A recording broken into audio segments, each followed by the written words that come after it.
Once upon a time, in the quiet town of Ravenhollow, a terrible secret lay buried, waiting to be unleashed. The townspeople were blissfully unaware of the dark force that slumbered beneath the ancient oak tree in the center of town. One fateful day, as the sun dipped below the horizon, a group of children dared each other to venture into the surrounding woods. They stumbled upon an old, rusty box, half buried beneath the twisted roots of the oak. The kids, filled with curiosity, dug it out and pried it open. Inside they found a tattered scroll written in a language long forgotten. Unbeknownst to the children, they had just unleashed the evil force that had been dormant for centuries. The scroll had served as a seal, keeping the malevolent energy at bay. The air grew colder, and an ominous fog enveloped the town, shrouding it in darkness. People began to notice strange occurrences, flickering streetlights, fleeting shadows, and whispers in the wind. The once cheerful town was now gripped with fear, and no one dared to venture out after sunset. The evil force thrived on the terror it instilled in the townspeople. It manifested itself as a tall, dark figure with glowing red eyes, lurking in the shadows, always watching. It preyed on the most vulnerable, snatching them from their homes and leaving no trace behind. A local historian, Mrs. Evelyn, delved into the archives and discovered the dark truth about the ancient oak. The tree had been used as the site of gruesome rituals by a cult that worshipped the evil entity known as the Shadow. The cult had been vanquished, and the entity sealed away. But the tree had been left standing as a grim reminder of the town's sinister past. Desperate for a solution, the townspeople turned to Mrs. Evelyn for help. She translated the ancient scroll and found a ritual that could banish the shadow once and for all. It required a circle of 13 individuals, each holding a candle, to surround the oak tree and chant an incantation at midnight. The chosen 13, their faces pale with fear, assembled around the ancient oak. The wind howled, and the darkness seemed to close in around them. As they chanted, the candles flickered wildly, and the ground beneath them trembled. Suddenly, a piercing scream echoed through the night, and the shadow emerged from the darkness, its red eyes burning with fury. It lunged towards the circle, attempting to break the ritual, but the townspeople held fast, their voices shaking but unwavering. The sky cracked open with a brilliant flash of light, and the shadow let out an ear-splitting wail, its form disintegrating into a cloud of darkness. The cloud swirled around the ancient oak, then vanished, taking the evil entity with it.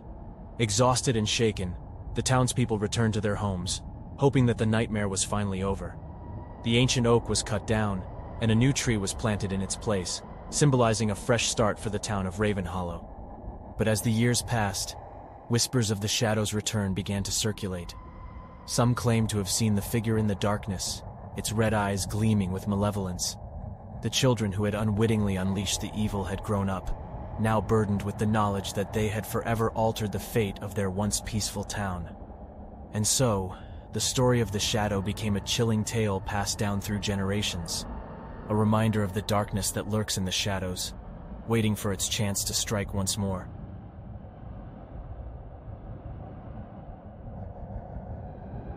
In a small town on the outskirts of the city, there was a house that stood out from the rest.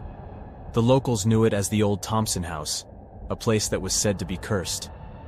The stories about the house circulated for decades, tales of strange noises and ghostly apparitions that could be seen in the windows late at night.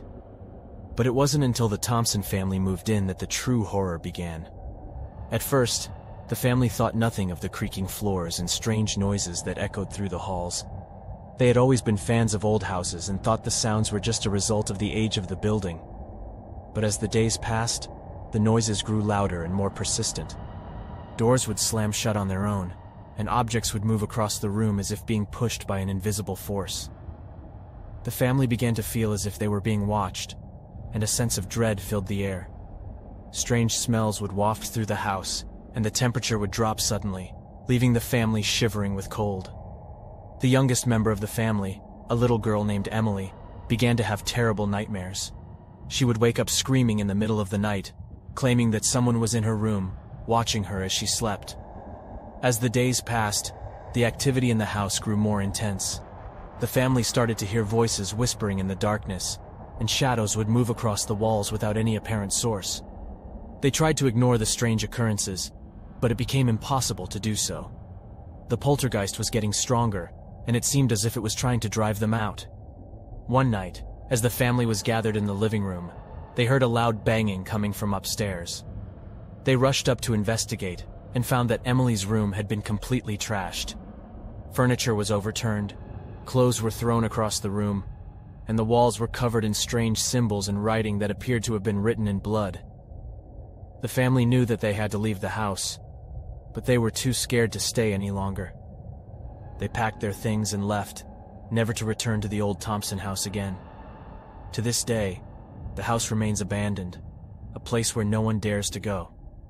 The locals say that the poltergeist still haunts the house, waiting for its next victim to arrive. But no one knows for sure what happened to the Thompson family, and the mystery of the poltergeist of the old Thompson house remains unsolved.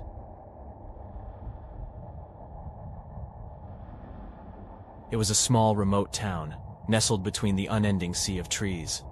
The town, called Dunwich, had an eerie silence that was only broken by the occasional distant cry of a creature from the woods. The townsfolk of Dunwich were hardy people, surviving off the land. But there was one thing that unnerved them all: the old, dilapidated manor that loomed over the town from a nearby hill. The Duskendale Manor, as it was known, was steeped in disturbing tales passed down generations. It was said that the manor was built by an eccentric who was fascinated by the occult. It was believed he summoned dark forces that eventually consumed him, leaving the manor haunted. Despite the overgrowth of time and decay, the manor still stood, a chilling reminder of its past. One night, Sarah, a spirited teenager with a daring streak, decided to explore the manor. Armed with a flashlight, she crept to the manor under the cover of night. The manor looked even more foreboding under the moonlight, its broken windows like gaping maws of a monster. Despite her heart pounding in her chest, Sarah pressed on, the thrill of the adventure pushing her forward. The door creaked open, revealing a grand foyer, shrouded in darkness. The air was thick with dust, and an oppressive dread hung in the air. Sarah ventured deeper into the manor, the dim beam of her flashlight revealing broken furniture and decrepit rooms. Suddenly, she heard a faint whispering. It was a strange, disjointed chorus that seemed to echo from the walls. Her heart skipped a beat, but curiosity won over fear. She followed the sound to a rotting wooden door that led to the basement. She hesitated, the whispering becoming louder, more urgent. Gathering her courage, she descended the stairs. The basement was damp and cold. The whispering had stopped, but in the silence, Sarah could hear a low, rhythmic thumping.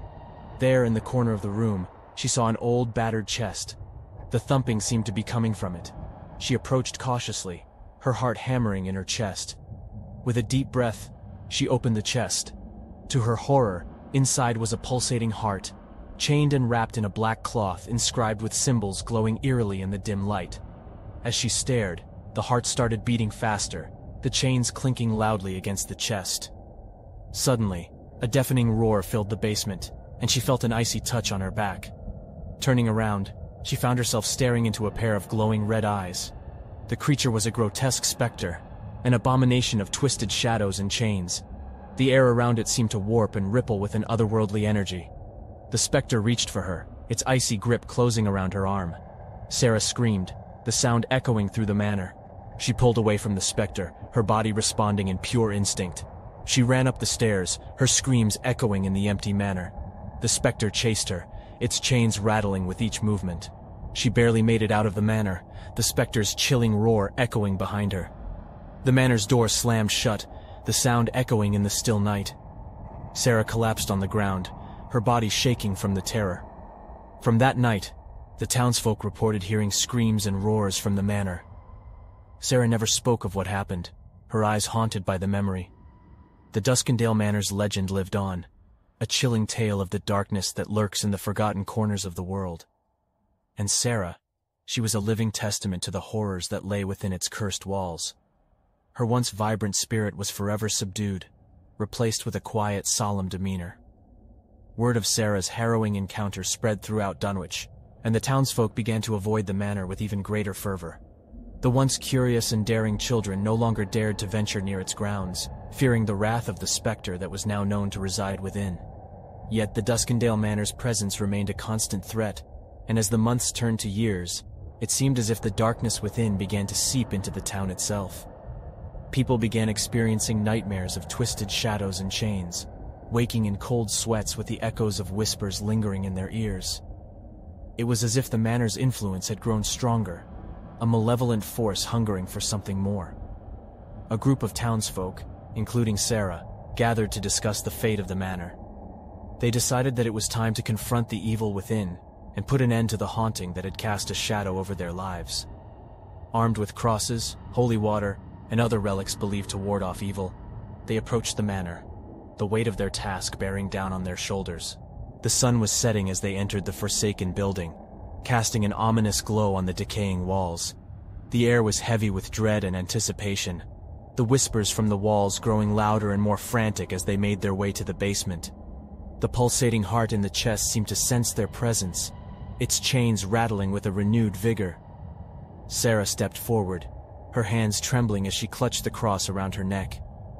She began to recite a prayer passed down through her family, said to hold power against the darkest of forces. As her voice grew louder and more confident, the whispers seemed to recoil, the heart's frenzied beating slowing ever so slightly. The specter materialized before them, its red eyes burning with rage. Chains whipped through the air, and the shadows twisted and coiled around it. The group continued to pray, their voices growing stronger, united in their resolve to banish the evil from their town. The specter screeched, a sound so piercing that it threatened to shatter the very foundation of the manor. Yet, as the prayers continued, the specter began to weaken, the shadows growing less substantial, and the chains beginning to lose their grip.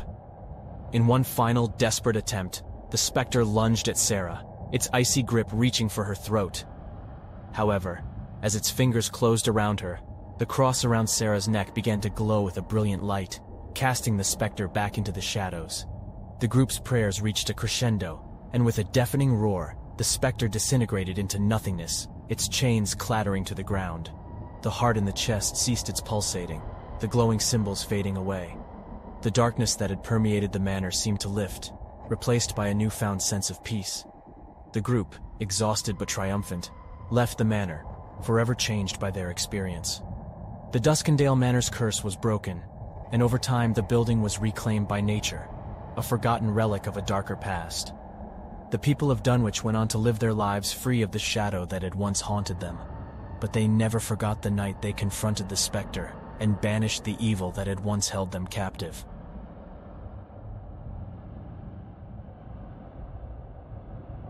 As the sun began to set, the small town of Millfield became eerily quiet. The streets were deserted, and the houses looked empty, except for one. At the end of a long, winding road sat an old mansion that had been abandoned for years. It had been the home of the wealthy Craven family, but after a series of mysterious deaths, it had been left to rot. Legend had it that the ghost of the last surviving Craven, a woman named Madeline, haunted the mansion. It was said that she would appear to anyone who dared to enter the house, and those who saw her would never be seen again. Despite the rumors, a group of teenagers decided to explore the mansion. They had heard stories about the treasure that was hidden inside, and they were determined to find it. They made their way through the overgrown garden and entered the mansion through a broken window. As they crept through the dusty rooms, they heard strange noises coming from the shadows. The floorboards creaked beneath their feet, and the musty smell of decay filled the air. Suddenly, they heard a blood-curdling scream. They turned to see one of their friends had disappeared. They searched the mansion, but he was nowhere to be found. As they continued their search, they found a door that was locked tight. It was covered in rust and had strange markings etched into it. They tried to force it open, but it wouldn't budge. Suddenly, they heard a voice whispering from the other side. It was a woman's voice, soft and gentle, but filled with a cold and sinister tone. "Leave this place," the voice whispered, "or suffer the same fate as the Craven family." The group was terrified, but they were also determined to find the treasure. They decided to press on, and as they made their way through the mansion, they found themselves in a large room with a fireplace. They saw a small chest sitting on a table in the center of the room. It was covered in cobwebs and looked ancient. They approached the chest, and as they reached out to open it, they felt a cold hand grab them. they turned to see the ghost of Madeline Craven standing behind them. Her eyes were empty, and her skin was pale and lifeless. She pointed a bony finger at them and let out a blood-curdling scream. The teenagers were paralyzed with fear, and they couldn't move. They could feel the ghost's icy breath on their necks as she whispered in their ears. "You shouldn't have come here," she said. "Now, you will never leave." The ghostly apparition began to close in on them, and they could feel their hearts pounding in their chests. Suddenly, they heard a loud banging noise coming from the locked door. They turned to see their missing friend trying to break it down. With one final push, the door gave way, and the teenagers rushed out of the mansion. They never looked back as they ran through the garden and out onto the street. They could still hear the ghost's screams echoing in their ears, and they knew they had narrowly escaped with their lives. They never spoke of the mansion again, but they knew that it would haunt them forever.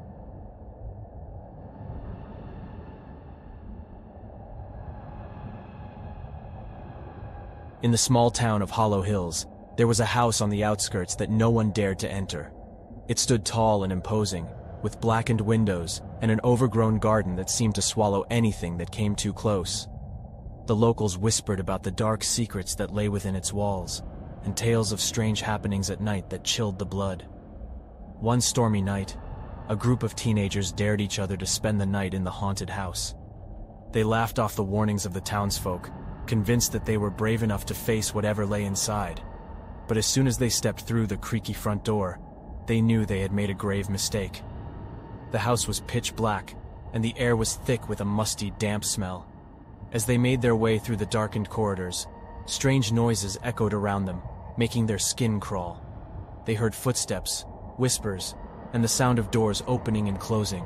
But whenever they turned to investigate, there was nothing there. As the night wore on, their nerves began to fray. They found themselves jumping at every shadow, and their minds played tricks on them, conjuring up images of ghosts and monsters lurking in the darkness. They huddled together in one room, trying to make sense of the bizarre events around them. But the fear was overwhelming. Suddenly, they heard a scream from somewhere in the house. It was high-pitched and blood-curdling, and it made their hearts race with terror. They scrambled to their feet and ran towards the sound, hoping to help whoever was in trouble. As they burst into the room, they saw a figure standing in the corner, shrouded in darkness. It was too dark to see any details, but they could feel its malevolent presence radiating towards them. The figure slowly turned to face them, and they could make out a pair of glowing eyes staring back at them. The figure began to move towards them, slowly at first, then with increasing speed. They tried to run, but their feet felt heavy as if they were stuck in quicksand. The figure seemed to be drawing them towards it, and they knew that they were doomed. As it drew closer, they could see that it was not a human being, but some kind of demonic entity. Its skin was blackened and charred, and its eyes blazed with an infernal fire. Its breath was hot and foul, and it exuded an aura of pure evil. The teenagers were frozen in terror as the creature closed in on them. They could hear its deep, guttural growls, and they could feel its cold breath on their faces. They tried to scream, but their throats were constricted with fear, and no sound came out. As the creature loomed over them, they knew that they were about to meet their end. But just as it was about to strike, the light suddenly flickered on, flooding the room with light. The creature let out a deafening roar and disappeared into thin air, leaving the teenagers shaken, but alive. As they stumbled out of the house, they knew that they had narrowly escaped a fate worse than death.